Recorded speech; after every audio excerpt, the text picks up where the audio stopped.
안녕하세요, 여러분. 반갑습니다. 증권투자 권유 대행인 정규과정에 오신 것을 진심으로 환영하고요. 여러분들이 좋은 결과, 즉 합격하실 수 있도록 저 역시 최선을 다해서 여러분과 함께 학습하도록 하겠습니다. 일단 이론적인 내용 중심으로 말씀을 쉽게 풀어서 설명해 드릴 거고요. 특히 이제 자격시험이다 보니까 암기 위주에 대한 부분도 어떻게 다가갈 수 있는지 풀어가도록 하려고 합니다. 예년에 비해서 교재가 조금 변경된 내용도 있는데 그런 부분들이 어떤 게 있는지 좀 살펴보면서 특히 이제 시험에 나올 만한 것들, 가능성이 높은 것들 위주로 한번 살펴보도록 하겠습니다. 자, 본격적으로 시작 한번 해보도록 할 텐데요. 여러분, 증권투자 권유 대행이란 어떤 자격증이고 또 자격에 합격하시면 여러분들이 어떤 일을 하시는지 잠깐 한번 살펴보도록 할게요. 자, 보시는 것처럼 증권투자 권유 대행인이라고 한다면 투자자를 상대로 해서요, 증권이라든가 또 MMF를 자동으로 매수하고 있는 이렇게 CMA에 대한 매매 이런 것들을 권유하거나 또 보시는 것처럼 투자자문 계약이라든가 투자 이름 계약 또는 신탁 계약에 대한 체결을 권유하는 업무를 하시는 분들이 바로 증권 투자 권유 대행인이다라고 보시면 돼요. 다만 여러분들 보시는 바와 같이 집합 투자 증권이라든가 이 파생 상품 등에 대해서는 여러분들이 자격을 취득하시더라도 하실 수가 없는데 그거는 뭐 특별한 이유는 아니에요. 여기 별도의 자격증이기 때문에 또 다른 자격을 취득하셔야 한다라고 말씀드릴 수가 있는 거죠. 자, 투자자, 즉 고객이 있다라고 하겠습니다. 이분들이 이제 주식에 대해서 투자를 할 때 거래소를 통해서 우리가 투자를 할 수가 있지 않겠습니까? 근데 지금은 이렇게 직접적인 투자를 할 수가 없지요. 중간에 증권사가 있는데 이들이 이제 거래소에 등록된 회원사라고 말씀을 드릴 수 있고요. 우리는 요 중간에서 고객들이 증권에 대해서 투자를 할 수 있도록 권유하는 대행을 하는 역할을 우리가 할 수 있다라고 말씀을 드리겠습니다. 어쨌든 이러한 것들을 행하기 위해서는 여러분들 가장 중요한 건 자격을 취득해야 되는데 자격에 대한 취득 요건 한번 잠깐 살펴보도록 할게요. 일단 보시는 바와 같이 총 3과목으로 나눠져 있다라고 보시면 되겠습니다. 그 중에 이제 증권에 대한 분석이라든가 시장에 대한 과목이 하나 있고요. 또 금융 상품이라든가 윤리로 이루어진 과목이 하나 있고 마지막으로 이제 법규라든가 규정으로 이루어진 과목이 있다라고 말씀을 드리는데 예년에 비해서 좀 달라진 게 있다라고 한다면 1과목에 이렇게 경기 분석이라든가 기본적 분석 기술적 분석이라는 내용이 여러분들 여기 들었어요. 이 전에는 여기에 2과목에 들어와 있었는데 1과목으로 편입이 됐다라고 말씀을 드릴 수 있고요. 그러면 2과목에 뭔가 들어왔겠죠? 예, 요거 금융 상품의 분석 이런 것들이 이제 1과목에 있던 게 2과목으로 편입이 됐다라고 말씀을 드리고 권유라든가 직무윤리 이런 것들은 이제 3과목에 있던 게 2과목으로 구성이 됐다라고 보시면 돼요. 뭐 구성 자체가 그렇게 중요한 건 아닌 것 같고요. 어쨌든 우리는 점수를 잘 획득해야 되는 부분인데 일단 1과목에는 전체적으로 보시면 30점에 대한 배점이 이루어지게 되고요. 2과목에도 50점인데 비교적 좀 높은 점수 배점은 되어져 있습니다. 자, 3과목에는 상대적으로 조금 낮은 점수폭이 이루어져 있습니다만 어쨌든 20점. 그래서 총 100점 이렇게 편중은 되어 있다라고 말씀을 드릴 수 있겠네요. 자, 응시 자격에 대한 부분은 뭐 제한은 없습니다. 그래서 고등학생도 시험 볼 수 있다. 뭐 누구나 시험을 볼 수 있다라고 보시면 되고요. 시험 시간은 120분 동안에 100문제를 풀어내시면 되겠습니다. 전체적으로 보면 주관식은 없어요. 다 객관식으로 이루어졌고 여러분들이 좀 익숙해 하시는 사지선다행이다라고 말씀을 드립니다. 뭐 100점을 다 맞아야만 하는 거냐? 그거는 아니죠. 60점만 합격하시면 되겠다. 맞으시면 된다라고 말씀을 드릴 수 있고요. 다만 이제 과락이 있는데 요 각 과목당 40점 이상은 맞으셔야 됩니다라고 합니다만 뭐 그렇게 신경 안 쓰셔도 되는 부분이 아닐까라고 제가 뭐 말씀드릴 수 있겠네요. 어쨌든 지금까지 말씀드린 것은 이제 자격에 대한 응시 뭐 과목이라든가 그다음에 배점이라든가 이런 것들 잠깐 말씀드렸는데 뭐 그냥 이런 게 있건 정도 이해하시면서 넘어갈 수가 있겠습니다. 자, 본격적으로 과정 진행해 보도록 하겠습니다. 여러분들이 갖고 있는 교재를 중심으로 보시는데 제가 좀 편의를 위해서 여러분들이 좀 학습에 도움이 되기 위해서 이렇게 PPT로 좀 내용도 정리를 좀 했습니다. 그래서 교재 순서대로 쭉 나열을 했으니까 그대로 편안하게 따라오시면 되지 않나 라고 말씀을 드립니다. 자, 먼저 파트 1 금융 상품 분석부터 시작을 해보도록 하겠습니다. 자, 이 과목은요, 총 23문제가 출제가 될 것으로 보여지고 있고요. 다만 이제 투자 전략을 포함해서 23문제다. 그러니까 이 파트 자체가 23문제가 아니라는 거겠죠. 요거 포함해서 23문제다라고 보시면 될 것 같고, 보시는 바와 같이 금융에 대한 기본적인 내용이다 보니까 우리나라에 대한 금융회사라든가 예금성 상품, 투자성 상품, 그리고 보장성 상품, 뭐 이거는 은행이라고 보시면 될 것 같고, 이쪽은 증권 쪽이라고 보시면 될 것 같고요. 요거는 이제 보험 쪽이다라고 보시면 되겠네요. 자, 기타 금융상품 중에서 이제 ISA라든가 신탁이라든가 이런 것들 우리가 좀 살펴보게 되고요. 더불어서 세금적인 측면도 우리가 빼놓을 수는 없다라고 말씀드립니다. 마지막으로 이제 예금 보험과 관련된 이런 제도들 살펴보게 됩니다. 과목의 특징을 보면 사실 분량에 비해서 문제수가 좀 많은 편에 속한다라고 보시면 돼요. 그리고 아무래도 증권 쪽이다 보니까 투자성 상품에 조금 더 관심을 가져갈 수밖에 없고요. 또 강조하고 있는데 교재에서는 좀 강조하고 있는 게 이제 절세 상품, 특히 ISA라든가 나중에 살펴본 연금저축이라든가 뭐 이런 것들도 우리가 조금 눈여겨볼 필요는 있겠습니다. 자, 여러분, 암기가 일단 최선이고요. 암기 정도에 따라서 여러분들이 몇 문제를 맞출 수 있겠다라는 것들이 주어지게 됩니다. 근데 앞서 말씀드린 것처럼 암기에 도움이 될 수 있도록 제가 암기법도 같이 설명해 드릴 테니까 너무 염려 안 하셔도 된다라는 말씀 먼저 드리겠네요. 자, 먼저 살펴볼 것은 이제 우리나라에 대한 금융회사와 관련된 내용인데, 자, 금융회사를 전체적으로 보게 되면 몇 개로 나눈다? 6개로 나눌 수가 있겠습니다. 자, 크게 보시면은 은행이 있고요. 그 다음에 은행이 아닌 은행, 즉 비은행이 있고요.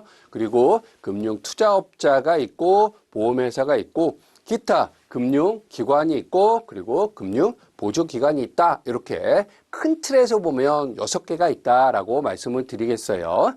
자, 먼저 살펴볼 것은 은행인데 여러분들 머릿속에 떠올리는 그대로 생각하셔도 되겠네요. 은행, 거기 그렇죠? 예, 연상되는 거. 자, 일반은행이라고 한다면 어떤 거? 시중은행이라든가 지방은행 그리고 외국은행의 국내 지점으로 구분하고 있다 정도인데 이게 뭐 시험에 나올 만한 건 아니겠지요. 하지만 기본적으로 좀 살펴봐야 될 게 시중은행 하면 KB, 그 다음에 신한, 우리, 하나 뭐 이런 은행들 떠올려 주시면 될 것 같고요. 지방은행은 뭐가 있겠습니까? 뭐 지방을 거점으로 하고 있는 부산은행, 대구은행, 광주은행 뭐 이러한 은행들을 떠올리시면 될 것 같고 외국은행의 국내 지점 같은 경우에는 뭐 시티은행의 서울 지점 그렇죠? 뭐 이렇게 또 연상하시면 되겠습니다. 자, 일반은행 그렇고 특수은행은 특별법에 의해서 설립된 은행이다라고 말씀을 드릴 수 있는데 그중에 이제 한국산업은행이 있고요. 또 한국수출입은행, 그리고 중소기업은행, 농협과 수협의 중앙회 이렇게 5개를 우리가 특수은행이다라고 말씀을 드릴 수가 있겠습니다. 뭐 자세한 건 또 조금 이따 나오겠습니다만 여러분들이 조금 봐주셔야 될 것 중에 하나가 이제 중소기업은행이다. 일반적으로 이제 우리가 많이 접하고 있는 은행이긴 합니다만 이 일반 은행이 아니라 특수은행이다라고 말씀을 드릴 수 있고요. 자, 은행에 관련돼서는 이렇게 우리가 일반과 특수로 나눌 수 있다면 은행이 아닌 거 한번 찾아볼까요? 네, 은행이 아닌 거. 근데 은행으로 우리가 알고 있는 것들이 있는 거죠. 왜냐하면 은행과 유사한 여수시인 업무를 이곳에서도 하고 있기 때문에 그렇다라고 말씀을 드립니다만 조금 은행보다는 제한적인 목적으로 설립이 됐고요.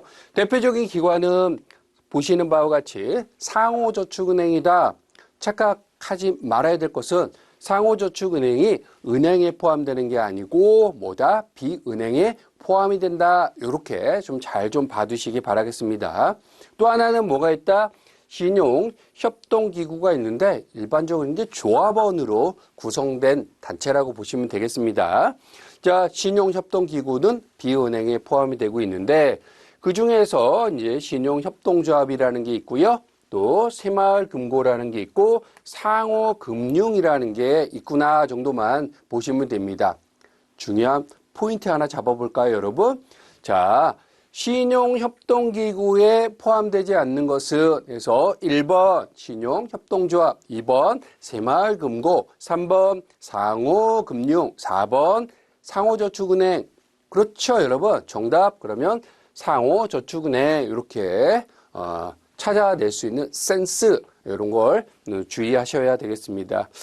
자, 이 정도가 있다라고 말씀을 드려요. 또 자세한 거는 나중에 나오니까 그때 또 설명을 드리게 되고요. 자, 어쨌든 은행과 비은행 이렇게 구분이 되는구나 정도 보시면 될 것 같고, 자, 세 번째 금융회사 관련돼 가지고는 이제 금융투자업자라고 해서 금융투자상품의 거래와 관련된 업무를 한다라고 하는데, 이 금융투자상품이라고 한다면 주식이라든가 채권이라든가 또 어떤 게 있다? 파생상품 이런 것들이 이제 우리가 얘기하는 금융투자상품이다라고 말씀을 드리겠습니다. 그래서 이런 것들을 이제 취급하는 것이 바로 금융투자업자인데, 여기도 마찬가지 6개로 우리가 또 구분할 수 있다. 매매, 중개, 그리고 또 집합투자업자, 뭐 자산운용사라고 보시면 되겠어요. 그리고 일임을 하거나 자문을 하거나 그리고 신탁을 하는 업자, 이렇게 또 6개로 구분하는구나 정도 보시면 되겠습니다. 자, 네 번째는 이제 보험회사가 있는데, 그렇습니다. 머릿속에 떠오르고 있는 그러한 보험회사, 뭐 삼성생명, 삼성화재, 현대해상, 뭐 이런 데를 다 우리가 보험회사라고 얘기하고 있죠. 그래서 사망, 질병, 노후, 그 다음에 뭐 어떤 위험에 대한 대비를 하고 있는 곳을 우리가 이제 보험회사라고 하고 있고, 특히 생보사라든가 손보사, 뭐 뒤에 생명이라고 붙어 있는 곳들, 이게 생보사고요. 화재라든가 뭐 그쵸? 예, 해상 이렇게 붙어 있는 데가 손보사라고 얘기하고 있는데, 자, 우리가 여기서 볼 거는 이제 우체국 보험도 보험회사에 포함이 되고 있다 정도 보시면 될 것 같고, 조심하실 거, 공제기관도 보험회사에 포함이 되는구나 정도 이렇게 밑줄만 거두시면 되겠습니다. 뭐 자세한 것들은 아까 말씀드렸습니다만 또 하나하나 나오니까 그때 또 설명해 드릴게요. 자, 다섯 번째가 이제 그 외에 기타 금융기관 해가지고 나타나고 있는데, 전체적으로 한번 내용만 보면 금융기주회사, 여신전문금융회사, 요 여신전문금융회사는 이제 수신은 안 된다는 거잖아요. 그렇죠? 예, 여신이 뭐예요? 돈을 빌려주는 것만 가능하다라고 하는 거니까, 돈을 빌려주는 것만 전문을 하는 회사가 이제 리스 회사라든가 신용카드 회사라든가 할부금융 회사가 있구나. 이 정도만 체크해 두시면 될 것 같고요. 그 다음에 이제 벤처 캐피탈 회사라든가 또 증권금융회사, 전자금융업자 이런 게 있구나 정도 보시면 되겠어요. 자, 마지막으로 이제 금융보조기관, 이렇게 있는데, 이제 금융제도를 좀 원활하게, 그쵸? 예, 돈의 흐름을 좀 원활하게 도와주고 있는 기관들이다라고 보시면 되는데, 한국거래소, 우리가 주식 투자라든가 할 때 많이 이용하고 있는 쪽이지 않겠습니까? 그래서 한국거래소라든가 한국예탁결제원이라든가 또 예금보험공사, 뭐 여러분들 혹시 뭐 이렇게 그 금융기관이 파산하거나 할 때 뭐 여기서 이제 돈에 대한 원리금을 얼마 정도까지 보장한다, 뭐 이런 것들 얘기할 때 우리가 금융보험공사 여기를 통해서 가져가게 되죠. 또 금융결제원 이런 데가 바로 금융보조기관이구나라고 보시면 되겠습니다. 자, 정리한다면 금융회사 우리나라는 총 6개 그룹으로 나눠져 있다라고 말씀을 드릴 수 있고 그게 은행, 비은행 그리고 이제 앞에 잠깐만요. 네. 예, 금융, 투자업자, 보험회사, 그리고 기타 금융기관, 그리고 금융보조기관 이렇게 나누는구나 라고 말씀을 드리면서 하나하나 한번 구체적으로 살펴보도록 하겠습니다. 자, 먼저 일반은행, 은행과 비은행 중에서 먼저 일반은행부터 한번 살펴보도록 하겠습니다. 일반은행이 하고 있는 업무의 대표적인 게 바로 여러분들 예금하고 대출이겠죠? 우리가 이걸 이렇게 묶어갖고 예대마진이라는 단어도 익숙하게 떠올라 주실 것 같습니다. 그래서 돈을 받거나 빌려주거나 이런 업무, 그런 것들이 이제 일반 은행에서 하고 있는 주된 업무다라고 보시면 될 것 같고 또 하나 있잖아요. 지급결제, 이걸 우리가 환업무다라고 얘기하고 있는데 환업무의 대표적인 기관이 이제 지금은 통합이 됐습니다만 과거에 외환은행 이렇게 떠올라 주셔도 되겠죠. 어쨌든 은행에서 하고 있는 이 고유 업무에는 예금, 대출, 환업무 이런 것들이 이제 은행에서 하는 고유 업무구나라고 말씀을 드릴 수가 있고요. 시중은행 앞서 설명해드렸던 것처럼 이제 전국 단위를 우리가 영업구역으로 가져가게 됐다. 그래서 KB은행의 수원지점, KB은행의 광주지점 이렇게 나타날 수가 있는 거죠. 반면에 이제 지방은행 같은 경우에는 해당 지역을 중심으로 해서 설립이 됐다. 그래서 대구를 중심으로 했다. 대구은행. 그렇죠? 부산 지역을 중심으로 한다. 부산은행. 광주 중심이다. 광주은행. 이렇게 나눈다라고 보시면 돼요. 근데 여러분 정말 조심하실 거 요거 하나 체크할게요. 어떤 거? 한국은행. 한국은행은요 시중은행이 아니라는 사실 아시는 분은 아시겠습니다만 이런 게 또 시험 문장에 딱 나타나게 되면 긴장된 속에서 보게 되면 눈에 안 보여요. 한국은행은 시중은행이나 지방은행이 아니라 어떤 거다? 중앙은행이다라고 하는 거. 그래서 여기에 섞어서 한국은행을 지칭한다 그러면 틀릴 수 있다라는 거 하나 좀 조심하셔야 되겠습니다. 한국은행은 중앙은행이다라는 거 체크 정도 하실 필요가 있다 말씀을 드려요. 자, 이러한 은행, 일반은행이 하고 있는 업무 중에서 앞서 말씀드린 것처럼 이제 고유 업무가 있고요. 그리고 부수 업무가 있고요. 또 은행에서 하고 있는 업무 외에 다른 기관에서 하고 있는 것을 끌고 와가지고 할 수 있는 겸용 업무가 있다. 이 세 가지로 나눌 수가 있는데 일단 고유 업무와 부수 업무는 별도의 인허가 또는 등록 없이도 당연히 하겠죠. 왜냐하면 내 거니까. 그렇죠? 반면에 겸용 업무는 하려고 한다면 내 업무는 아니었잖아요. 남의 걸 갖고 왔잖아요. 그러다 보니까 금융위원회에 겸용 인가에 대한 허가가 필요하다라는 것도 하나 체크해 두시기 바랍니다. 지문에 어떤 식으로 나올 수가 있겠습니까? 은행이 신탁업을 하겠다.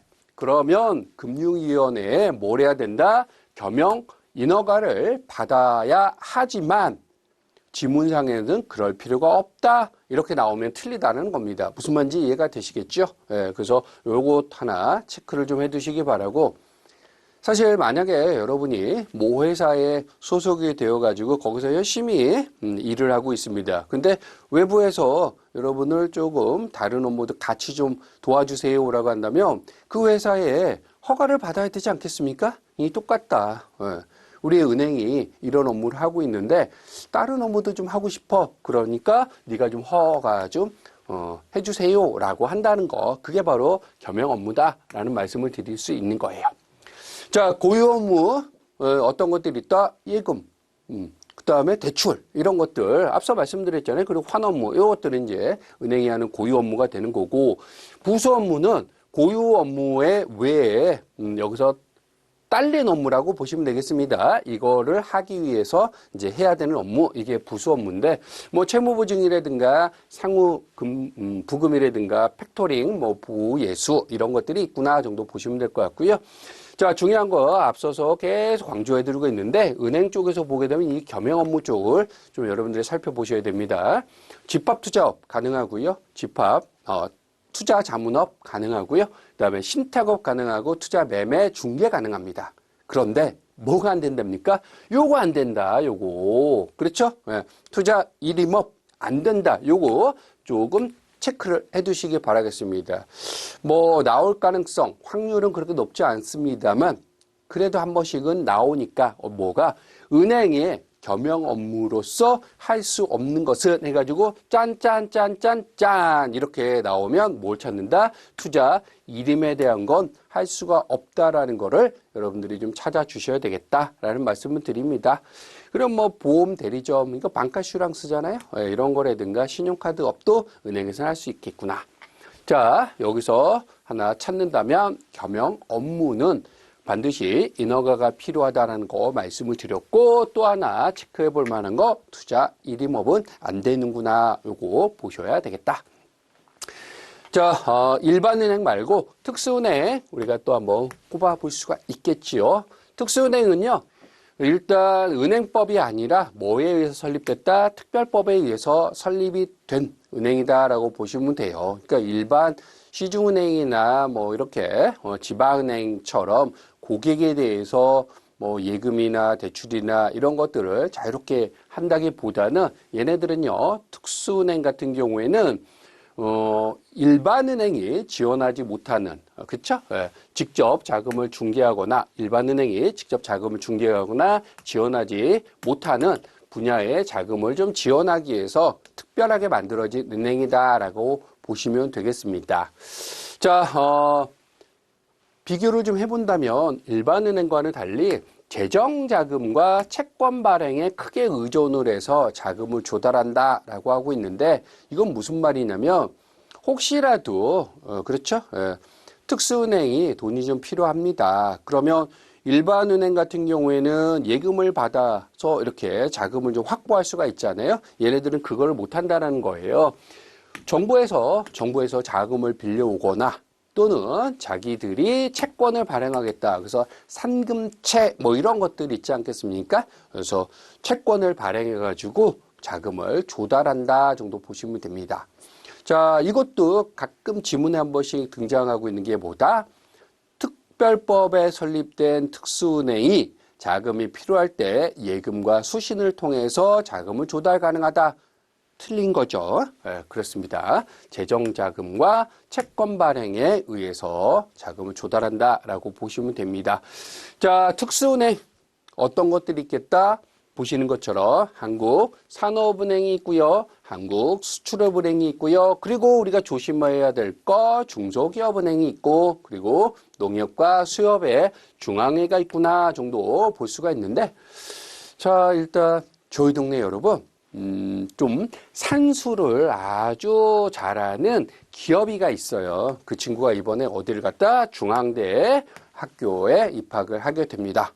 무슨 말일까요? 그렇죠. 한국산업은행 산, 그리고 한국수출업은행의 산수 잘하지 않습니까? 이름이 뭔데? 기업이에요. 중소기업은행.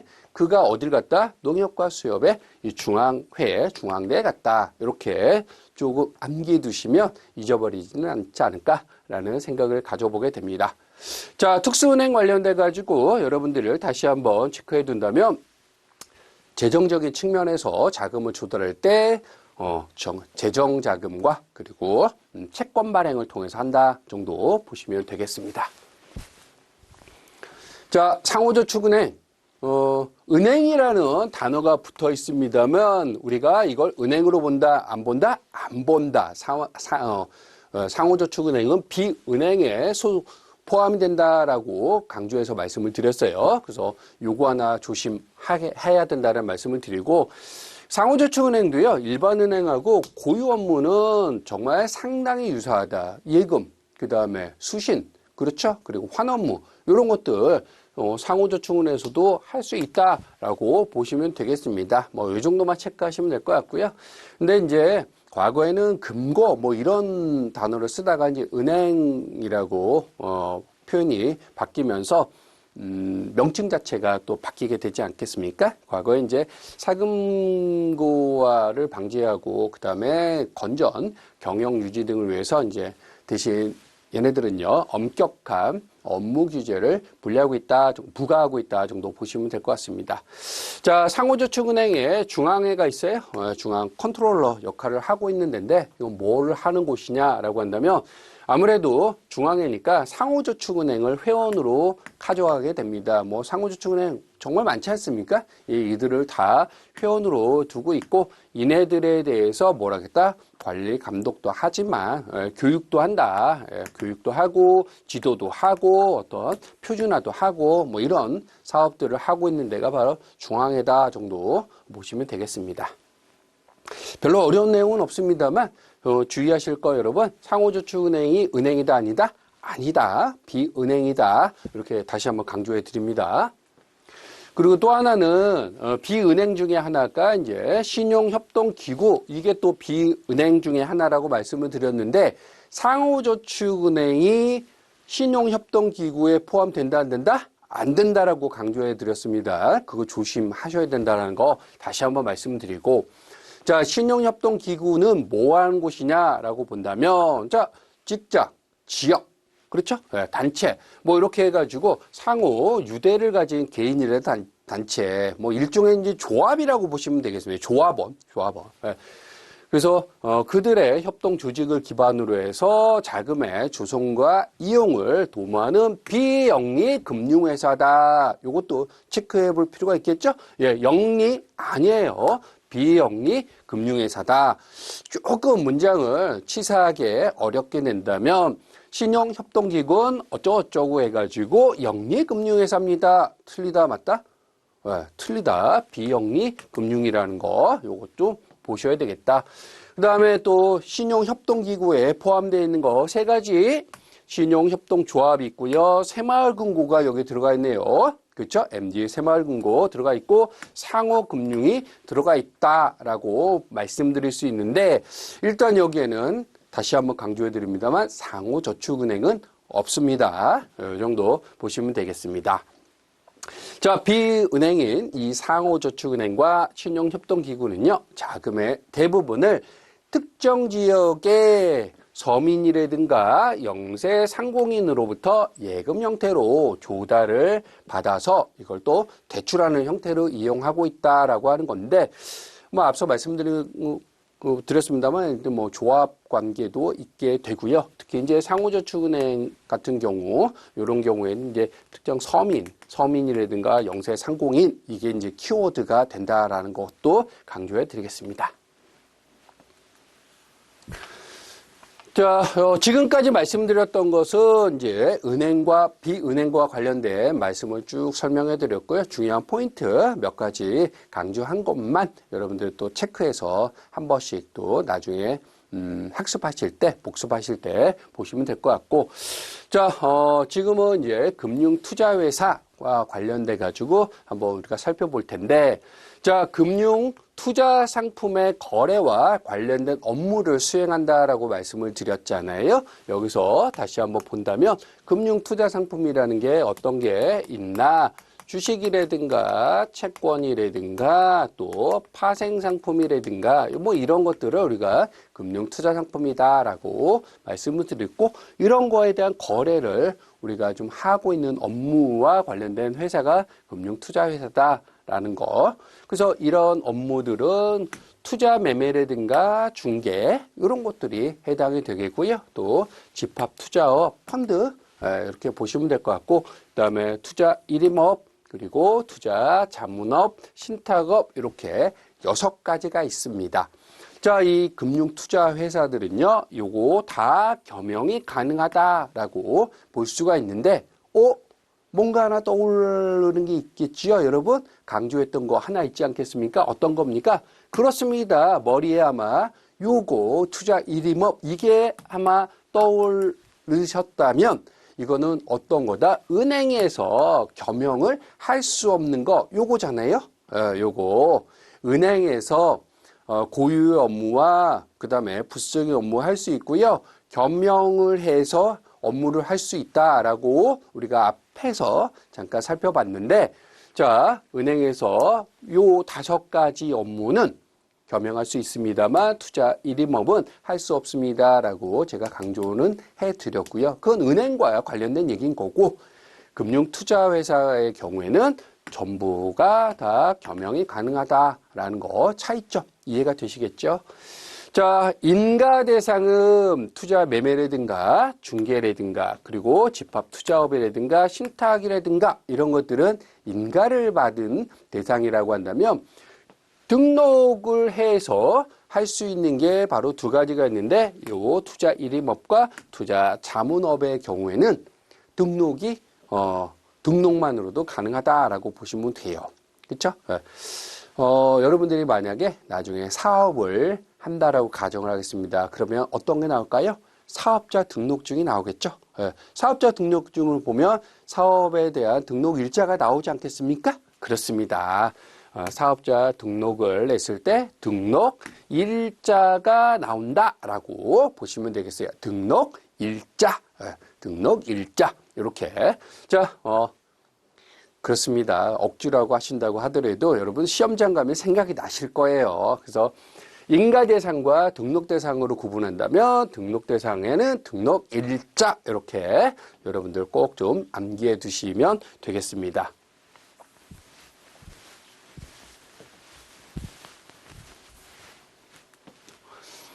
자, 먼저 증권회사 대표적인 기관이겠죠. 여기는 투자 매매와 중개업자 중에서 이제 증권회사가 대표 기관으로 볼 수가 있는데, 자, 증권회사는요, 체크 좀 할게요. 직접 금융시장입니다. 간접이 아니에요. 간접이라고 표현이 되면 틀리다. 이 간접은 우리가 대표적으로 얘기하는 게 은행을 얘기한다라고 보시면 되겠습니다. 증권회사는 직접 금융시장에서 기업이 발행한 증권을 매개로 해가지고 투자자의 자금을 어떻게 하겠다? 기업에게 이전시키는 기능을 수행한다라고 보시면 됩니다. 자, 기업과 투자자를 직접적으로 연결시킨다는 점에서 저축자의 예금을 받아가지고 기업에 대출하는 은행과는 성격이 다르다라고 얘기를 하고 있는데, 이게 무슨 말입니까? 이게 투자자가 있다라고 볼게요. 또 한편에는 기업이 있다라고 보겠습니다. 이 기업에서 돈이 필요합니다. 돈이. 그래서 기업에서 뭘 한다? 주식을 발행한다. 뭐 이런 것들 할 수가 있는데, 자, 어쨌든 기업에서 돈이 필요한데 이 투자자가 이렇게 직접적으로 기업의 자금을 댈 수가 있는 거, 이거에 대한 중간에서 누가 역할을 한다? 증권사가 이 역할을 한다라고 보시면 돼요. 그러니까 투자자가 증권사에 돈을 이렇게 주겠지만, 주식을 거래하면서 주겠지만, 증권사는 그 돈을 기업에다가 직접적으로 뿌려준다. 그러니까 여기는 일종의 그냥 도관 역할만 하고 있다라고 보시면 돼요. 직접 이렇게 연결시켜주고 있는 역할을 한다. 반면에 예금주라고 할게요. 예금주가 있다고 한다면, 예금주는요, 은행에다가 돈을 맡기겠죠. 그쵸? 그러면 이 은행에서는 돈이 필요한 기업들이 있을 거 아니에요? 이 기업들에 뭘 합니까?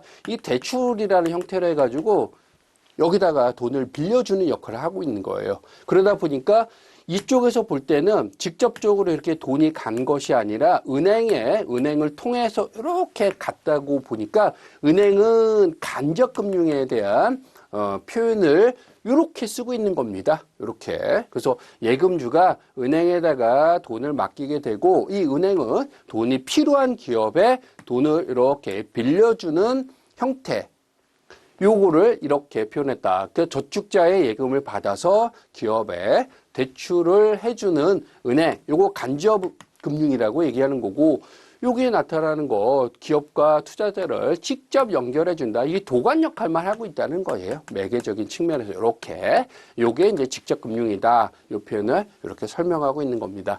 어쨌든 여러분 중요한 건 직접 금융에는 금융회사가 포함이 되어 있다라는 거, 그 다음에 간접적인 금융에는 은행이 포함이 되고 있다. 이렇게만 구분을 하실 수 있으면 되겠습니다.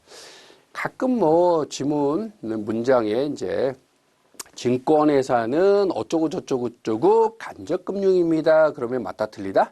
틀리다. 증권은 직접이다.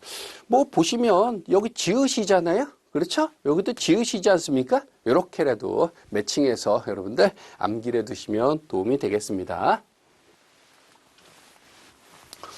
자, 증권회사는 그러면 어떤 업무를 하고 있느냐? 주요 업무와 관련돼 가지고 살펴보게 되면 일단 위탁매매 가능하고요. 자기매매 가능하고요. 또 인수 주선 이런 것도 가능하다라고 보시면 됩니다. 그래서 위탁매매는 이제 투자 중개업에 해당된다라고 보시면 돼요. 고객의 매매 주문을 성사시키고 뭐만 받는다? 이게 수수료를 받는 거예요. 위탁. 중간에서 이제 이렇게 딜리버리 형태 뭐 이렇게 보시면 되겠습니다. 그래서 수수료를 취한다라고 보시면 되고요.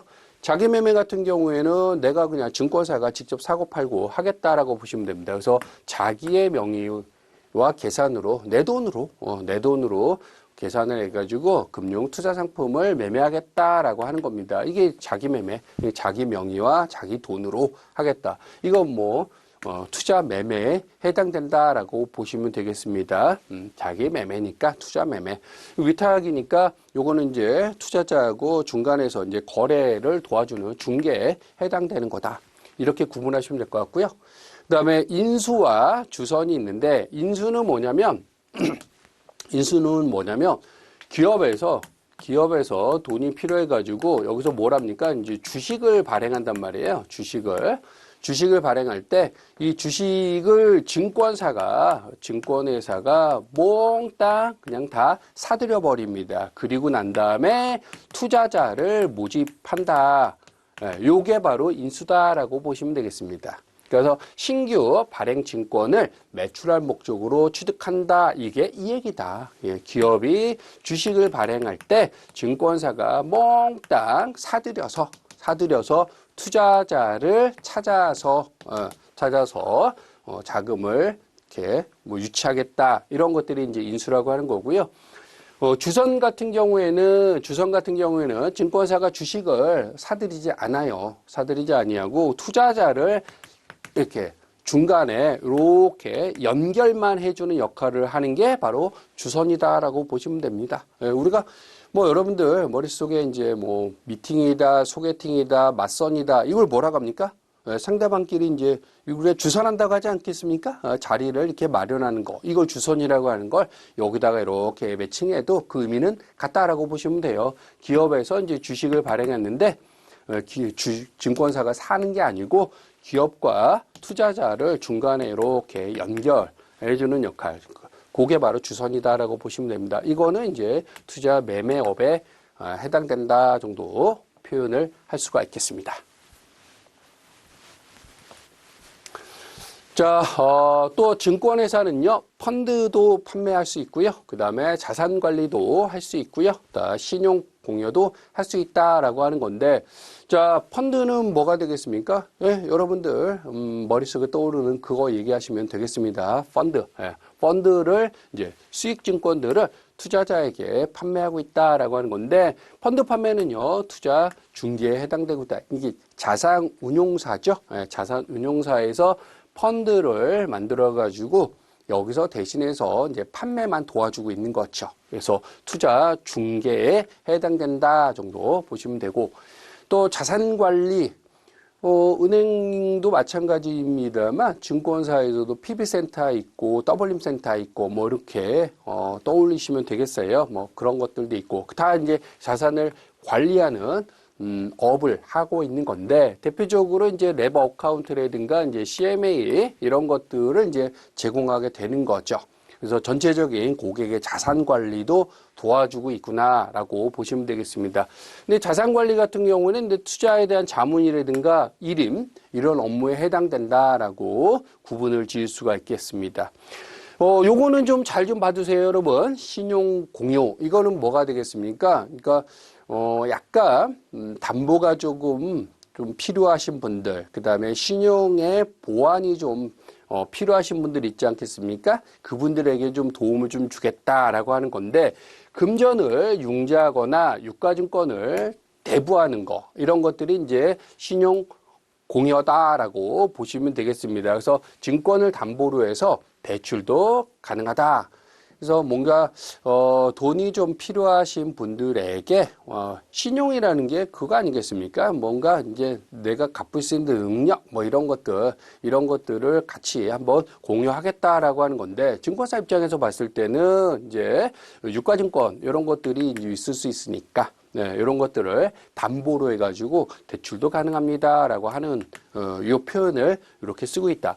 은행 쪽에서 본다면은 뭐 그냥 쉽게 같은 뭐 의미로만 비슷하게 본다면 대출인데 이제 신용대출 뭐 이렇게 아니 담보대출 뭐 이렇게 좀 보시면 되겠습니다. 어쨌든 증권 쪽에서 보게 되면 신용공여다라는 표현으로 해가지고 그렇죠? 담보로 해서 대출을 한다. 이렇게 좀 매칭해가지고 이해하시면 되겠습니다. 그래서 금융거래에서 타인에게 재산을 빌려주는 거 이게 신용공여다라고 말씀을 드릴 수가 있겠네요.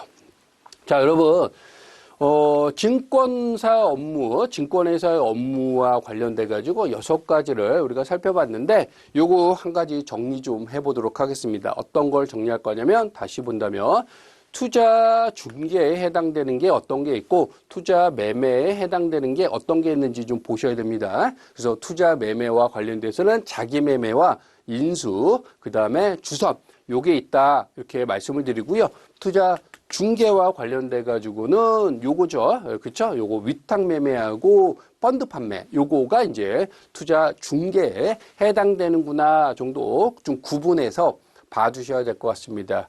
나머지 부분은 이제 뭐 크게 용어적인 건 없는데 그 중에서 이제 신용 공여가 어떤 건지에 대한 것만 좀 체크를 좀 해 두실 필요가 있어요. 자, 투자 매매와 중개업자 중에서 이제 또 하나 봐야 될 게 이제 선물회사가 있겠지요. 선물회사 뭐 크게 중요도를 가져가는 곳은 아니어서 가볍게 볼 수가 있는데 선물회사라고 한다면 이제 선물 거래라든가 또 해외 선물 거래에 대한 위탁 매매 등을 뭐 장내 파생 상품에 대한 투자 매매라든가 중개업을 하고 있다라고 보시면 됩니다. 뭐 키워드 정도 하나 꼽는다면 장내라고 보시면 돼요. 예, 장외가 아니구나 정도 보시면 될 것 같고 또 장내에 뭐다? 파생 상품, 선물회사는 파생 상품을 취급한다라고 보시면 되는데 나중에 다시 한번 우리가 자세하게 학습을 하겠습니다만 파생 상품의 종류를 보면 이제 선도가 있고요, 선물이 있고요, 또 옵션과 스왑이 있다. 뭐 이런 4가지 정도에 대한 부분을 취급하는 곳 이런 것들이 이제 바로 선물회사다라고 보시면 되겠습니다. 뭐 그렇게 큰 비중은 없습니다만 이제 장내지 장외는 아니구나 정도만 체크해 두시면 되겠어요. 자, 상대적으로 조금 높은 비중을 가져간다. 중요도가 있다라고 볼 수 있는데 그게 이제 집합 투자기구라고 보시면 됩니다. 이 집합 투자업자는 우리가 흔히 자산운용사 정도 보시면 될 것 같고 집합 투자기구는 뭘로 표현할 수 있습니까? 이제 펀드를 우리가 집합 투자기구라고 볼 수가 있는 겁니다. 이 펀드의 종류가 몇 가지가 있습니다만 가장 대표적인 거 투자 신탁과 투자 회사 펀드의 종류입니다. 이 펀드 종류가 2가지를 우리가 살펴볼 텐데 먼저 투자 신탁과 관련된 펀드는 어떤 내용이냐 요거가 이제 비교적인 측면에서 투자 회사와 연관지어 가지고 이제 시험 문제에 자주 나오고 있다라고 보시면 돼요. 일단 투자 신탁은 키워드 계약형 펀드구나라고 보시면 되겠어요. 자, 위탁자인 집합 투자업자 자산운용사가 수탁회사와 뭘 맺는다고 하는 거예요? 신탁 계약을 맺는다라고 보시면 됩니다. 자, 신탁 계약을 맺었다. 그렇죠? 돈을 투자자로부터 이렇게 쭉쭉쭉 유치를 했을 거잖아요. 돈을 모았을 거 아니에요. 그걸 우리가 이제 위탁자, 그렇죠? 예, 집합투자업자, 위탁자라고 얘기하는 집합, 자산운용사가 돈을 이렇게 막 모았단 말이에요. 근데 그들이 가지고 있는 게 아니라 그 모아둔 돈을 어디다 맡기게 됩니다. 그렇죠? 예, 그게 이제 투탁사라고 얘기하고 있는데 보통 은행이다라고 보시면 돼요. 그러니까 투자자로부터 돈을 이렇게 막 모아가지고 그 모은 돈을 맡깁니다. 그러니까 돈을 가지고 있는 그 집합투자업자, 즉 자산운용사가 위탁을 하는 거잖아요. 이 위탁자고 여기다 이제 돈을 맡기니까 수탁자고 이렇게. 예, 그렇게 해서 위탁자하고 수탁자가 신탁계약을 맺게 된다. 신탁계약, 신탁계약형 이렇게 연관지어가지고 여러분들 짝짓기로 쭉 가셔야 돼요. 자, 그리고 돈은 어쨌든 뭐 그냥 땅에서 솟는 건 아니지 않습니까? 뭐 땅에 하늘에 내려오는 건 아니고 투자자가 이제 이렇게 투자를 할 텐데 그들을 우리가 이제 수익자라고 표현을 하고 있는 거예요. 투자자의 수익자가 은행에서 여러분들이 돈을 맡긴다. 그럼 뭘 줍니까? 은행에서는 통장이라는 거 주지 않겠습니까? 근데 이쪽에서는, 이쪽 펀드에서는 통장을 주는 게 아닙니다. 뭘 줍니까? 수익증권이라는 걸 이제 배부한다라고 보시면 됩니다. 통장 대신에 수익증권이다. 뭐 이렇게 이해하시면 될 것 같은데 어쨌든 돈을 맡겼다는, 돈을 투자했다는 증표로 투자자에게 수익증권을 배부하겠다라는 거예요. 그렇죠? 예. 그래서 요 개념이 중요하다. 뭐와 투자 신탁과 관련돼서 이 개념을 잘 좀 받으시기 바라겠습니다. 아울러서 이제 요것도 중요하다라고 보시면 됩니다. 자, 투자 신탁에 세 가지 조직이 있는데 계속 말씀드렸던 것 중에 하나긴 합니다만 위탁회사가 있다. 위탁. 돈을 쫙쫙쫙 모았잖아요. 그걸 이제 맡기는, 위탁하는 곳이다. 이게 이제 자산운용사가 되는 거죠. 예, 자산운용사가 요 위탁회사가 수탁회사의 은행에 돈을 이렇게 맡기게 되면 은행은 요 잘 보관하고 있으면 되는 거고요. 대신에 자산은 어쨌든 굴려가야 되지 않겠습니까? 누가 한다? 위탁회사인 자산운용사가 돈은 굴려가게 됩니다. 여기 도식화된 걸 보게 되면 수익자가 돈을 투자를 했겠죠. 그 증표를 해서 수익증권 받았겠죠. 그 얘기를 하는 거예요. 돈이 모아졌겠죠. 근데 이쪽에서 갖고 있는 게 아니라 은행에다 맡겼겠죠. 그러니까 얘를 위탁자라고 얘기하고 얘를 수탁자라고 얘기하는 겁니다. 그렇죠?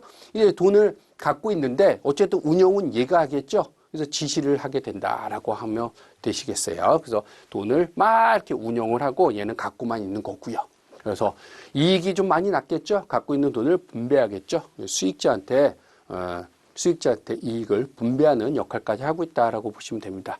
근데 뭔가 또 판매처가 있어야 되지 않겠습니까? 그래서 판매회사도 필요하겠다라고 보시면 됩니다. 그래서 수익증권을 수익자에게, 투자자에게 판매할 수 있는 곳이 필요한데 그게 바로 은행이라든가 증권이라든가 보험회사에서 취급하고 있다라고 보시면 됩니다. 자, 어쨌든 여러분들 개념 자체는 어렵지는 않아요. 그렇죠? 근데 이게 나타나고 있는 것이 바로 투자 신탁이라는 펀드라는 것을 좀 기억해 두시기 바라고요. 더불어서 위탁회사가 뭐 하는 건지, 수탁회사가 뭐 하는 건지, 그리고 이제 판매회사가 뭐 하는 건지 이것도 구분해서 조금 봐 두셔야 된다라는 말씀을 드리겠습니다.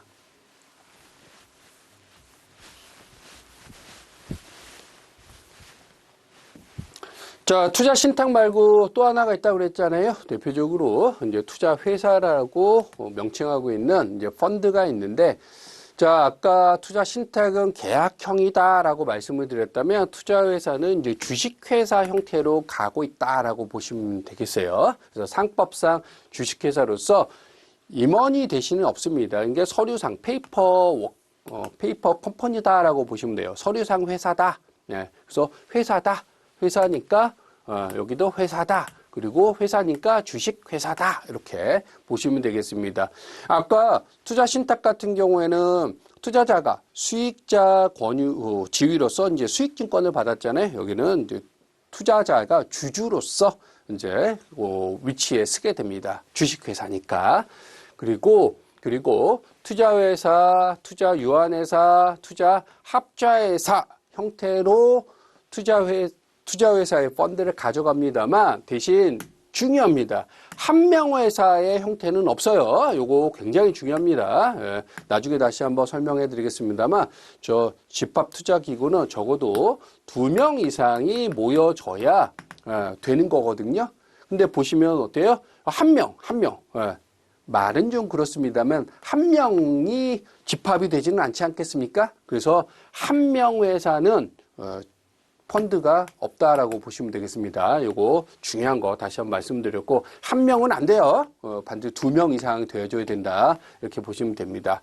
자, 투자회사는 자산의 운영, 보관, 그 다음에 모집, 판매, 기타 사무를 각각 다 나눠서 하고 있고요. 투자 회사만 갖고 가는 게 바로 이 일반 사무관리회사가 있다라는 것도 체크해 두시기 바랍니다. 무슨 말이냐? 여기 아까 임직원이 있다 없다? 없다라고 했잖아요. 그럼 뭔가 사무 업무를 봐야 되는데 임직원이 없는데 누가 보겠습니까? 그래서 다른 곳에다 맡기게 됩니다. 그래서 일반 사무 업무를 보는 회사가 필요하다. 어디가? 투자 회사가 필요한 거지 투자 신탁은 아니다라는 것도 꼭 좀 받으세요. 그래서 투자 회사는 반드시 일반 사무 회사가 필요하다는 거, 투자 신탁이 아니고 회사가 필요하다는 거 말씀을 드리겠습니다. 자, 투자 신탁하고 투자 회사하고 비교하는 문제가 정말 많이 자주 나타나고 있거든요. 그래서 나름 정리한 거 보시게 되면 자, 투자 신탁은요, 계약 형태의 형태라고 말씀을 드렸고 반면에 투자회사는요 법인에 대한 주식회사 형태를 간다 이렇게 구분했고 투자 신탁은요 투자자 수익자에게 수익증권이라는 걸 배부한다라고 했다면 투자회사는요 주식을 주게 된다. 왜? 회사니까. 그렇죠? 네. 수익자인 주주에게 주식을 준다. 그다음에 투자자는요 투자 신탁에서는 수익자 주위에 올라타게 되는데 반해서 투자회사는요 주주다라고 볼 수가 있습니다. 구분하는 문제 가끔 보여지기 때문에 여러분들 꼭 좀 잘 봐주시기 바라고요. 일단 기본적으로 이쪽은 회사잖아요. 회사다 보니까 법인의 형태로 가는 거고 법인은 주식이 만들어지는 거고 주식은 주주가 이렇게 가져가게 되는 이렇게 볼 수도 있고요. 조금 애매하다 그러면 이거 보면 신탁의 시옷이 있고요. 그 다음에 수익증권의 시옷이 있고요. 수익자의 시옷이 있죠. 네, 시옷 이렇게 여러분들이 암기하셔도 될 것 같고요. 어떤 쪽이든 간에 반드시 구분해서 여러분들이 암기는 필요하다는 말씀을 드립니다. 꼭 좀 알아두시면 되겠습니다. 자, 일반 사모펀드가 있고요. 그 다음에 기관 전용 사모펀드가 있는데 일단 뭐 그렇게 이쪽은 중요도가 높지는 않습니다. 이제 가볍게 보셔도 될 것 같아요. 일반 사모펀드는 이제 전문 투자자와 일반 투자자를 대상으로 해서 가입 대상을 한다 정도 체크해 두시면 될 것 같고요. 기관 전용 사모펀드 이런 게 있네 정도만 여러분들이 눈으로 보시면 되겠습니다. 자, 투자기구에 대한 유형 이렇게 5가지로 우리가 구분할 수가 있는데 자, 증권펀드가 있고요. 부동산 펀드가 있고 특별자산 펀드가 있고 그리고 혼합자산 펀드가 있다. 그리고 마지막에 MMF가 있는데 자, 이 유형을 증권펀드를 한다면 펀드 자산의 50%를 초과해서 증권에 투자해야 된다. 요거 잘 좀 봐주시기 바랍니다. 몇 퍼센트? 50%가 증권에 들어와야 된다. 그 다음에 부동산 펀드 같은 경우에도 50%를 초과해서 어디에? 부동산에 들어와 줘야 된다라는 거예요. 그 다음에 특별자산. 이것도 비슷하겠네. 그렇습니다. 이것도 50%를 초과해서 특별자산에 투자가 되어져야 된다. 이렇게 말씀을 드릴 수 있겠어요. 그래서 증권, 부동산, 특별자산. 가만히 보니까 자기 이름을 가져가려고 하면 무언가는 반을 초과해서는 가져가야 내 이름을 쓸 수 있는 거 아니야? 이렇게도 생각할 수가 있지 않겠습니까? 그러다 보니 증권은 50%를 초과해서 증권에, 부동산은요, 50%를 초과해서 부동산에, 특별자산은요, 50%를 초과해서 특별자산에 이렇게 들어간다는 거 하나 눈여겨봐 주시면 될 것 같고요. 혼합자산 같은 경우에는 일단 믹스, 막 이것저것 짬뽕, 그러다 보니까 특별하게 어떤 규정에 대한 제한을 받지 않고 투자를 하게 됩니다. 혼합했다 이거지 않습니까? 요것들은 50%라는 초과해가지고 각각을 가져가야 내 이름을 써라고 한다면 혼합자산은 그런 거 아니야. 규정이 없어 라고 보시면 되겠습니다. 그리고 또 하나 MMF 같은 경우에는 실질적으로 보면요 100% 단기성 자산에 들어간다 정도 구분하시면 되겠습니다. 자, 여러분 이 집합투자기구 아까 뭐라고 했습니까? 펀드라고 말씀을 드렸잖아요. 펀드를 하려고 한다면 보통 2인 이상이 2명 이상이 이제 모아져야 펀드가 형성이 되거든요. 집합이니까. 그렇죠? 2명을 놓고 보면 이게 1대1이 되는 거고 1대1은 뭐예요? 50대 50으로 우리가 나눌 수가 있지 않습니까? 그래요. 펀드다 보니까 50을 기준으로 해가지고 각각의 자기 이름을 가져간다. 이렇게 여러분들이 매칭을 해서 좀 기억을 해 두시면 좋겠어요. 그래서 증권, 부동산, 특별자산 50% 초과. 혼합은 규정, 제한이 없네. MMF는 100% 단기자산. 이렇게 꼭 좀 암기해 두세요. 이거 한 문제 이상 나옵니다. 다음에 이제 증권 펀드의 유형이 이렇게 또 4가지로 나눠지게 됩니다. 앞에 보면요, 여러분, 펀드의 유형은 증권, 부동산, 특별자산, 그 다음 혼합, MMF 이렇게 나눴잖아요. 그 중에 요거, 예. 증권과 관련된 펀드가 어떤 게 있느냐라고 한다면 주식형, 채권형, 혼합 주식형, 혼합 채권형 이렇게 나눌 수가 있습니다. 자, 여기서 아까 숫자를 제가 계속 강조했는데 이거와 요거 또 우리가 구분할 필요가 있어서 그래요. 자, 증권 펀드 중에서 주식형은요, 총 자산의 60% 이상이 주식에 투자되어야 된다. 채권형은요, 총 자산의 60% 이상이 채권에 투자되어야 된다. 그렇죠? 예.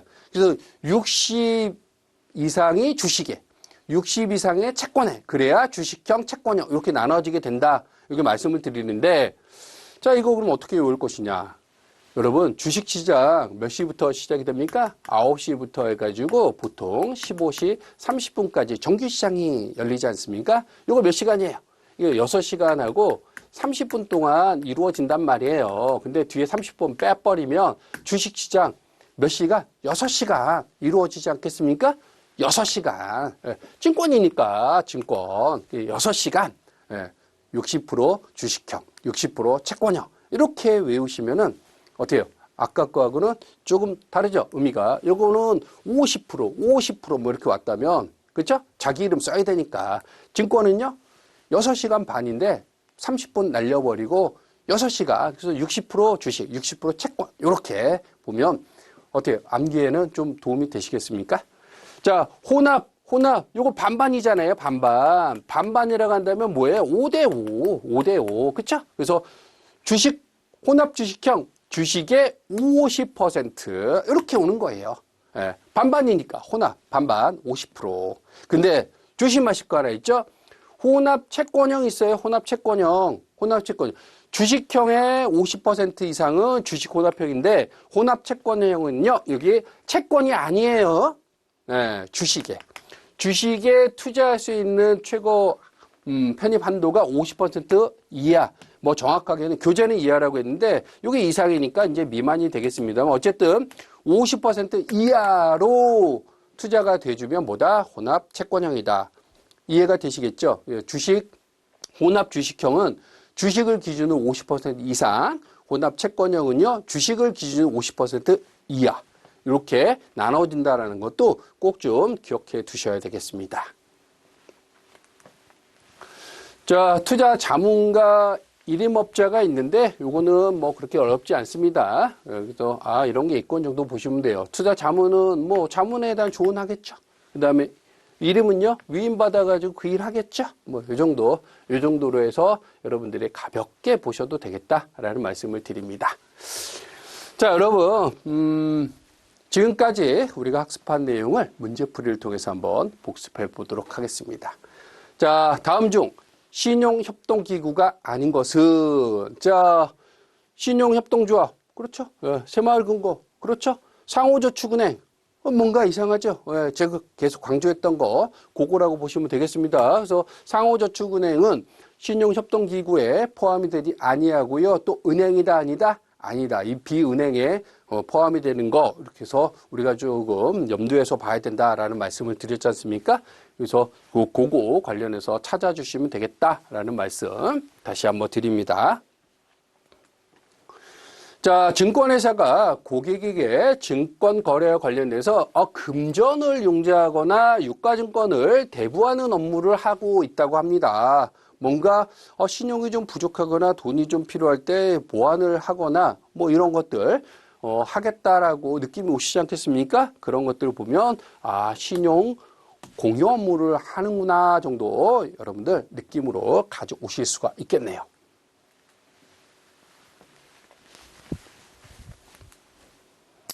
자, 다음 중 투자 신탁의 재산을 보관하는 곳이다 라고 했습니다. 투자 신탁에 대한 재산을 보관한답니다. 재산을 보관한다. 어디서 하겠습니까? 돈을 모아가지고, 이거 맡기겠죠? 맡기겠죠? 이 맡기는 사람을 위탁자라고 하고, 받는 사람은 수탁자라고 할 거 아니겠습니까? 돈을 보관하고 있대요. 그러면 수탁회사가 되겠죠. 이 위탁회사는요, 자산을 운용하는 곳이겠죠? 돈을 모았으니까 막 운영하고, 그 다음에 판매사는요, 수익증권을 판매하는 곳이겠죠. 그래서 보험사, 증권사, 은행 뭐 이렇게 해서 판매하는 거고. 여러분, 이 일반 사무관리회사 나왔네요. 이거 강조 한번 해드렸죠. 어디에만 있는 거다? 투자 회사 펀드에만 있겠다라고 말씀을 드렸죠. 왜냐하면 거기는 임직원이 없는 페이퍼 컴퍼니니까 사무 업무가 필요한 거니까. 그렇죠? 그렇게 해서 한번 강조했던 거 다시 한번 떠올라 주시면 되겠습니다. 어쨌든 문제에서 요구하는 답은요, 보관하는 곳이니까 수탁 회사가 되겠습니다. 자, 집합투자재산을 운영할 때 증권, 부동산, 특별자산 집합투자기구의 규정에 제한을 받지 않는다고 하네요. 규정에 제한을 받지 않는다. 이건 뭐예요? 막 이것저것, 짬뽕, 혼합, 믹스, 뭐 이러겠죠? 자, 이거는 혼합자산에 대한 집합투자기구가 되겠다라고 우리가 찾아낼 수가 있겠습니다. 자, 참고적으로 좀 본다면, 증권은요, 몇 퍼센트를 초과해야 되겠습니까? 그렇죠? 자기 이름을 가져가려고 하면 적어도 절반 이상을 초과해가지고, 그쵸? 50% 초과해서 증권에 투자해야 된다 보면 되고, 부동산은요? 부동산은 50%를 초과해서 부동산과 관련된 거에 투자해야 된다라고 하는 거고, 특별자산은요? 이것도 50%를 초과해서 특별자산에 투자해야 된다라고 보시면 되겠습니다. 그렇죠? 네.